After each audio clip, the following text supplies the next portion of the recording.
রাধা অষ্টমীর দিন থেকেই বৃষ রাশির জাতক ও জাতিকাগণের ভাগ্যের মোড় ঘুরে যাবে।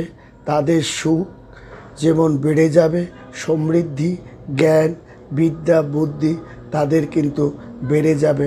রাধা অষ্টমীর দিন থেকেই তার জীবনের সমস্ত পরিকল্পনা বাস্তবায়ন করতে পারবে বৃষ রাশির জাতক ও জাতিকাগণ।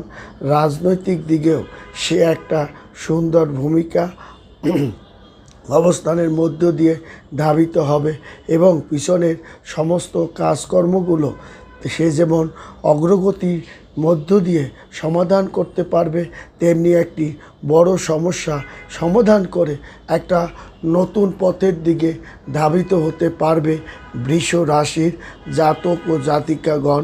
নতুন কাজের